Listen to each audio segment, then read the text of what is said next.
Good morning students.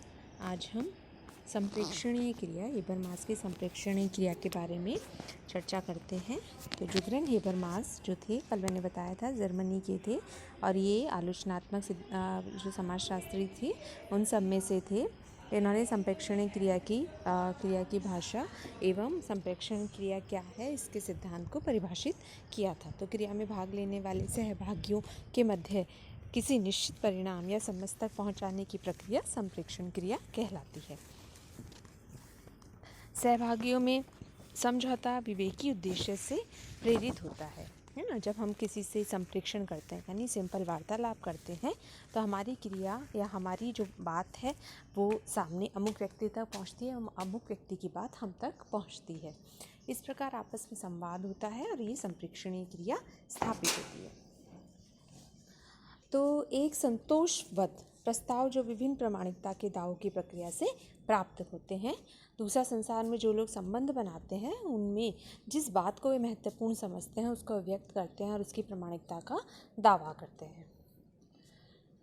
इस प्रकार Habermas ने संप्रेक्षणीय क्रिया से समाजशास्त्रीय अवधारणाओं को इंगित किया था। तो संप्रेक्षणीय क्रिया का सिद्धांत जो है वो उनकी पुस्तक थी कम्युनिकेटिव एक्शन, जो कि 1986 में प्रकाशित हुई थी। उन्होंने सामाजिक वैज्ञानिक व दार्शनिकों के उत्तर प्रत्युत्तर एवं प्रतिक्रियाओं को प्रोत्साहित किया था। 1998 में अंतर्राष्ट्रीय समाजशास्त्र समिति में कार्य को 20वीं शताब्दी की सर्वश्रेष्ठ 8 समाजशास्त्रीय पुस्तकों में इस संप्रेक्षणीय क्रिया को सूचीबद्ध किया गया था।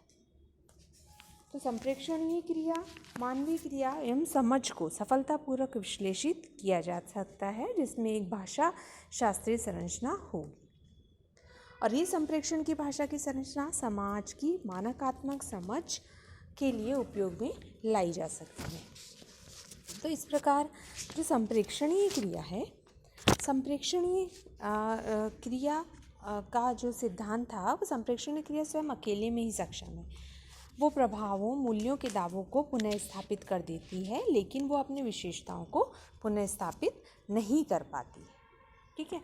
तो संप्रेक्षण हेबरमास के अनुसार ज्ञान को संप्रेक्षणीय क्रिया द्वारा हस्तांतरित एवं नवीनीकरण किया जा सकता है। यह कार्य पारस्परिक समझ की प्रक्रिया के द्वारा होता है कि हम ज्ञान को हस्तांतरित कर सकते हैं, नए ज्ञान की खोज कर सकते हैं तथा इसके बाद संप्रेक्षणीय क्रिया सामाजिक एकीकरण एवं सुदृढ़ता की क्रियाओं में समन्वय स्थापित करती है। इस प्रकार संप्रेक्षणीय प्रक्रिया के द्वारा संप्रेक्षण के द्वारा लोग अपनी पहचान बनाते हैं। तो हेबरमास के अनुसार इस प्रकार से समाज का 2 प्रकार से सामाजिक एकीकरण हो पाता है।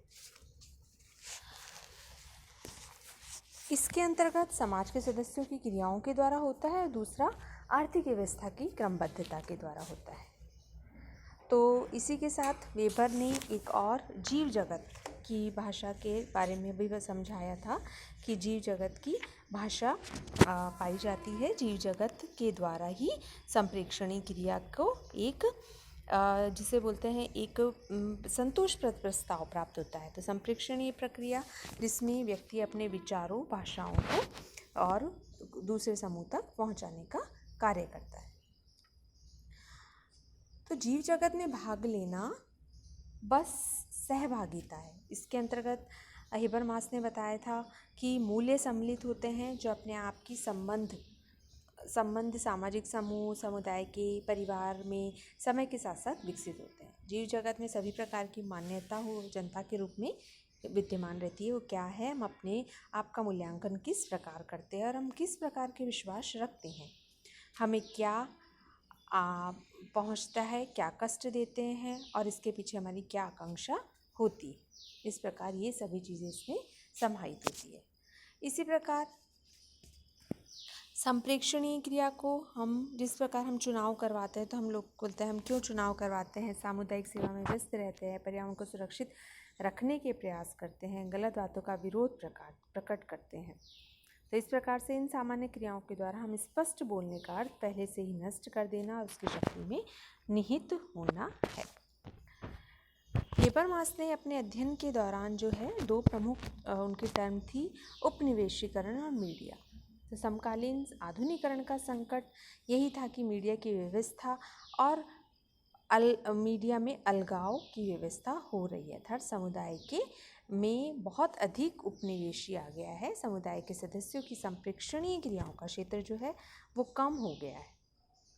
जैसा कि मैकडॉनल्ड का, जैसे मैंने कल आपको उदाहरण दिया था, या फिर एक समकालीन यूनिवर्सिटीज़ में मीटिंग होती है, उसमें जहाँ पर संप्रेक्षणीय क्रिया होती है, मीटिंग में प्रमाण व वचनबद्धता के नियमों व मूल्यों का पुनरुत्पादन होता है। इस मीटिंग में ही हम सामान्य समझ तक पहुँचने का प्रयास करते हैं।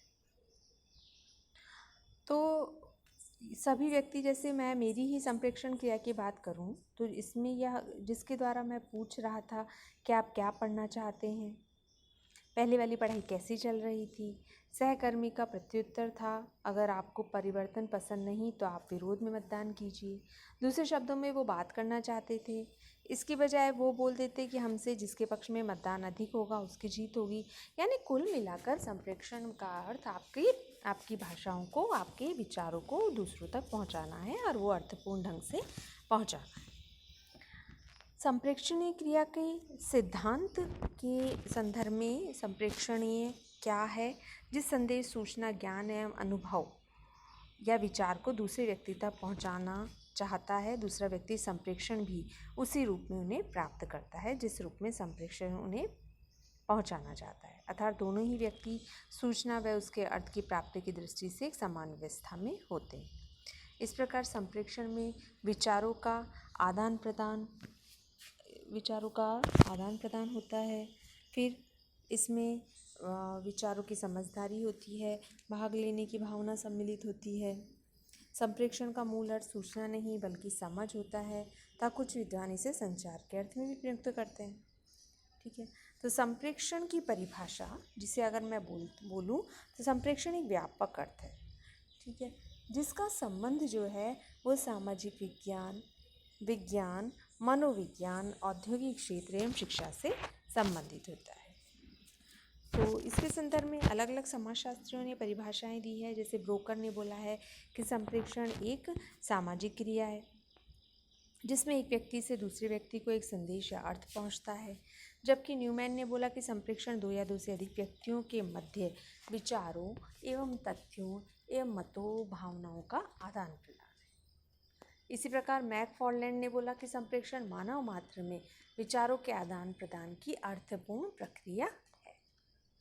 इस प्रकार संप्रेक्षण एक सामाजिक प्रक्रिया है जिसमें एक व्यक्ति अपने विचारों, भावनाओं को दूसरे व्यक्ति या समूह तक पहुंचाता है। इस प्रक्रिया में संकेतों, भाषा व अन्य साधनों का प्रयोग किया जाता है।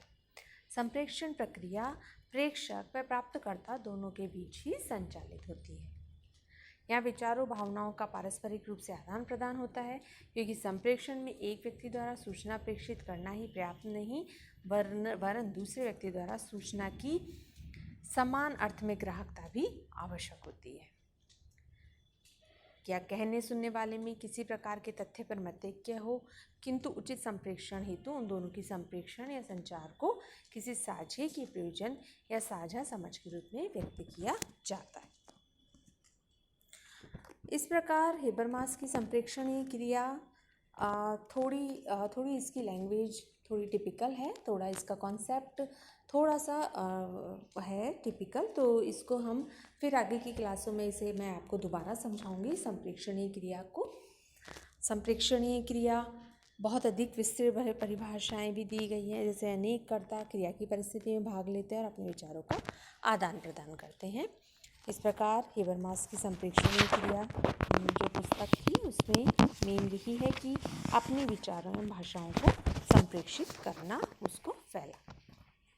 ठीक है, तो इसके आगे का अध्ययन आप नेक्स्ट क्लास में करते हैं। धन्यवाद।